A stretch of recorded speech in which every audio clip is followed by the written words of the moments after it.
qu'on travaille ici avec eux, c'est pourquoi il y a des causes au sein du travail qui peuvent induire des conduites addictives. Donc de fait, on va chercher ces causes qui vont générer des émotions difficiles à vivre, ou voire tellement agréables qu'on va vers le produit. Bonjour. Bonjour. Bonsoir.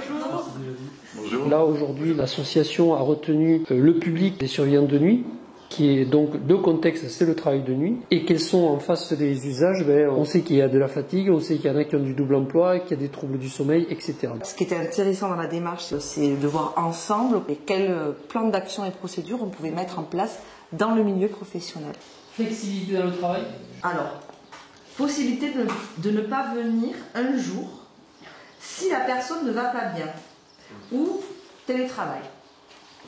Alors c'est une expérimentation, donc c'est un groupe qui était constitué sur les risques psychosociaux. Tout ce qui est autour de la violence, des conflits internes dans les relations d'équipe. Alors ça peut être la surcharge, le manque de sens, le vieillissement aussi dans le travail, la concurrence entre les salariés. Voilà tout un tas de choses qui peuvent générer des risques psychosociaux. Ils ont eu des informations, les bases d'addictologie, la compréhension du lien entre travail et conduites addictives.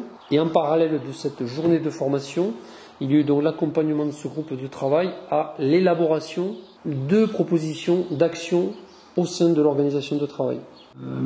Est-ce qu'il faut aller plus loin sur des informations sur la gestion du stress? Est-ce que vous avez des groupes d'analyse? Est-ce que des groupes de pratique, par exemple, qui seraient là dans accompagner chacun?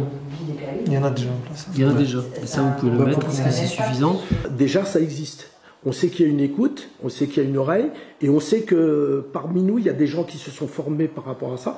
Donc si ça peut donner la possibilité à certains de nous rencontrer, en parler, j'espère que ça va pouvoir les libérer, aider les personnes à pouvoir parler de certains problèmes. C'est une vigilance collective, vigilance et bienveillance aussi. Sur tous nos échanges, sur nos plans d'action, on a pu croiser nos regards, nos expériences. Ça a été vraiment très riche sur les propositions que l'on pourrait faire ensemble, en fait, qu'on pourrait co-construire.